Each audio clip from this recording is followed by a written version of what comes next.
Inukit muna yun sa, iba-blocking muna yun, binlocking ko muna sa kahoy. O ngayon, nung pagka-block ko sa kahoy, ipinorma namin maigi yung position ni voltage 5 kasi hindi ba siya inukit eh, makikita mo may naka-action siya eh.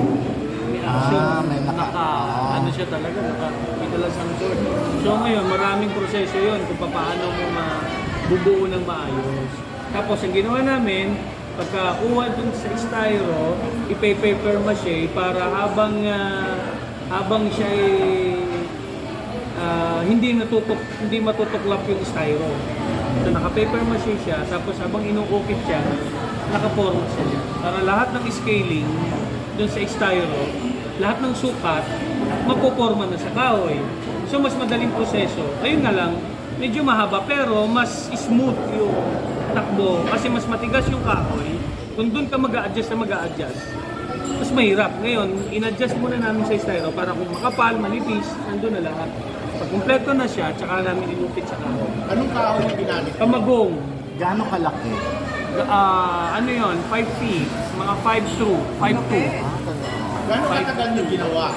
Siguro mga ano yun, mga finish talaga, mga 2.5 months. Yan yung mga worth magkano? Siguro off the record na lang, 350,000. Nakaka-video. I-edit nila. Huwag mo lang I-blip na lang. Ganun mo lang, Blip na ganun lang. May mga kakaiba bang nagpagawa sa iyo bukod sa Voltes 5? May iba bang pinagawa na pinaukit? Marami naman. Bukod sa Voltes 5, meron pa tayo mga dinosaur, mga katulad niya, may inuukit kami ngayon na Mother Dolorosa. Pero marami 30 kasi feet. ng religion Oo. na ginagawa. Kakaiba yung nagulat. Ay, gumagawa Marami kayo doon, ng makikita nyo yung mga, doon sa workshop ko, makikita nyo yung mga pang birthday naman. Makikita nyo yung mga Lego, mga styro, mga props. Pero yung Voltes 5, pati color. Hindi, ano yun, talaga? kamagong lang talaga. Kasi ano siya, yung umorder sa akin noon, collector ng Voltes 5. CEO yun, medyo ano. Matibay talaga pagkamagong. Kaya lang sabi, di ba? Dapat hindi pinapaano na ngayon ang kamagong.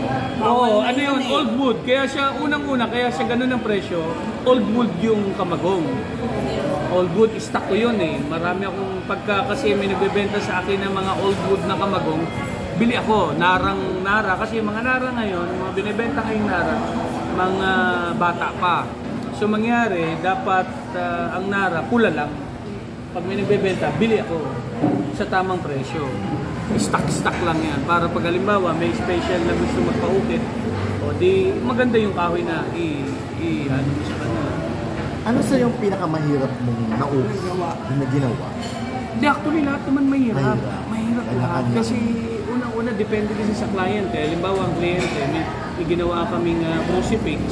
Hindi ko kasi inaangkin lahat eh. Ang trabaho kasi gawa ng, kung ako lahat yan, matagal. Kaya tayo may tao eh. Meron tayong katulong, kahalili para matapos yung siyang obra. At tulad nung ngayon, may gagawin kaming crucifix na bali-bali ang buto, bali ang posisyon. Anong height Tingin ko, ano yun, 6 feet. 6 feet yun. So mangyari nun, malamang matatagalan kami doon, gawa ng ang buto niya, bali-bali. Papakita ko sa inyo yung picture. Talagang ma-amaze kayo dahil parang ganun yung makatotohanan nangyari. Yung tapos na yung Philippine. Hindi pa. Mas iba talaga, makikita nyo. Ibang klaseng crucifix yung gusto ng pare. Paano ka pa mag-showbiz kung ang dami-dami mo yung mga May project ka ba ulit? Sana, gawa ng, katatapos ko lang nung nung taping ngayon, Tadhana, at saka yung wish ko lang. Tapos ngayon, meron inquiry, bagong show. Jimmy Seven. O sana nga kasama si Gabi at si Marian. Sana. Kasama ka ba sa nag-shooting sa Tatlong Cruz, yung Avenida? Nag-shooting sila Oo. kasama ka sa Avenida. Tatlong Oo, Cruz? yung Avenida, direct Louis na. Oo, yun. Kasama ako doon. May cameo roll ako doon. Kay Allen Dizon, tsaka kay Katrina Halili. So dito yun. Doon nag-shooting sa bahay ko. Tapos sa simbahan. Tsaka dito sa barangay dito. Sa iba pa. At tsaka dun sa Cruz. Marami. Nakatrabaho mo na ba si Gabi or si Marian dati? Hindi pa, si Marian hindi pa. Pero si Gabi yata parang hindi pa rin. Nasa show lang, sa show ng sample. So looking forward ka na? Oh, looking forward. Siyempre, gawa ng Gabi conception yan. Nakwento ko nga sa asawa ko eh. Sabi yun ako, papapicture. Talaga? Picture daw. Paano yung mga work mo dito? Wala namang problema sa ano. Kasi kung may taping man ako, meron naman akong tao na kahalili para doon. Yung asawa ko, hands-on yan sa hanap buhay din eh. Kahit nurse yan, ang kanyang profession, dire-diretso yung hanap buhay. Tsaka ano na eh, magsi 16 years, 15 years more than na kami. Kaya kahit nakapikit ako, alam ko na yung takbo eh. Alam ko na yung Oo, hinahanap unang-una, ayoko magpaka-ipokrito, kailangan ko showbiz dahil sa iba kasi ngayon ang kliyente na. Ang kliyente ngayon, hindi na pupuntahan ng shop mo. Most of the time, hindi na pinupuntahan ng shop mo.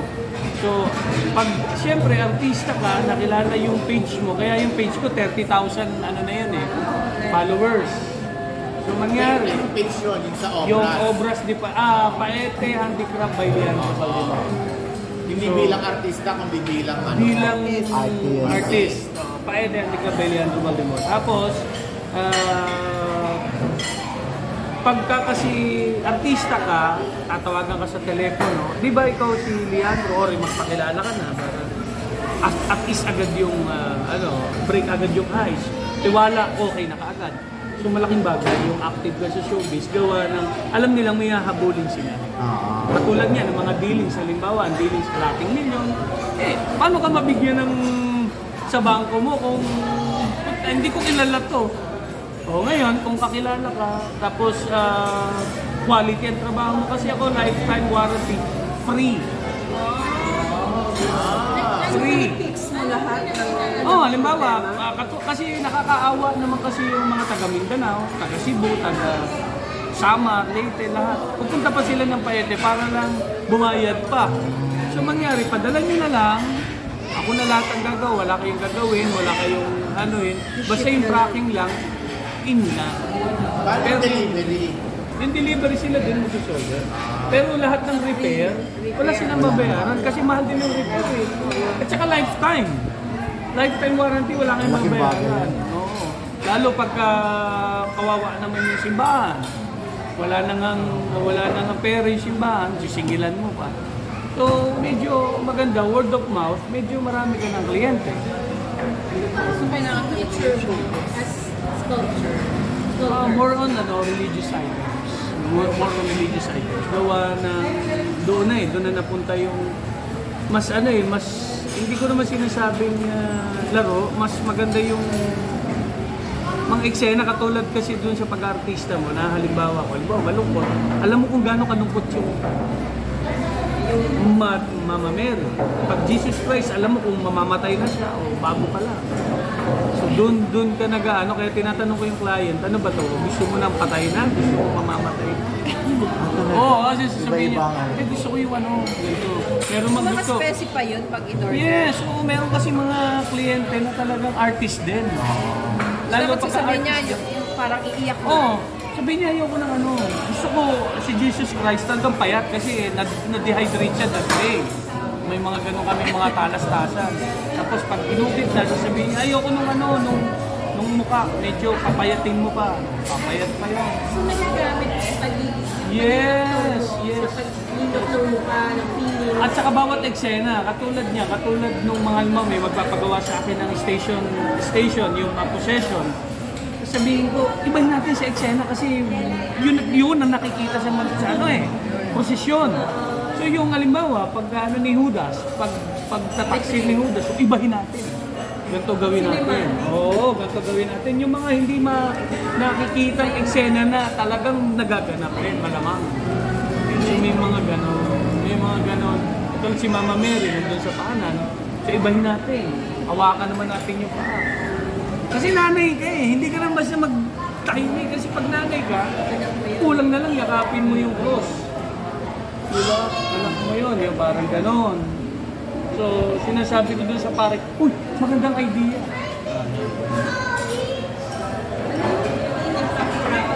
Alam ko maraming works, diba? Napipilang mo pa ba yung nagawa mo na in your whole career? Opo. Meron po akong proud na talagang ginawa nung simula pa lang. Papakita ko sa inyo, mama. Na-interview na rin ako ni Jerry eh. Hindi mo Kung ano. binibenta? Ay no, not for sale. Kasi may magic yun. May magic. At saka, ang isa pa, yung Bruce, yung Black Nazarene sa Quiapo na 15 feet. Oh, yan, di ba? Yun yung mga hindi malilimutan ng obras ni Pai. Talaga? Hindi, may client ako nagpagawa sa akin. Ang bigat naman ang iposisyon. Gaano mo katagal ginawa yun? Matagal siya. Siguro mga 6 months siya. Tapos yung sa Iloilo, yung ako nag-design nung sa Quintero, yung na karo, tsaka yung nakahiga. Ako nag-design, pati karo. Wala ka pa nagpagawa sa'yo ng cleaner. Yung nakagas na Meron na rin.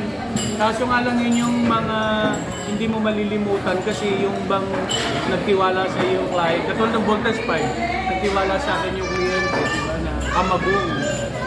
Kaya medyo maganda yung nakatatak ba? Pero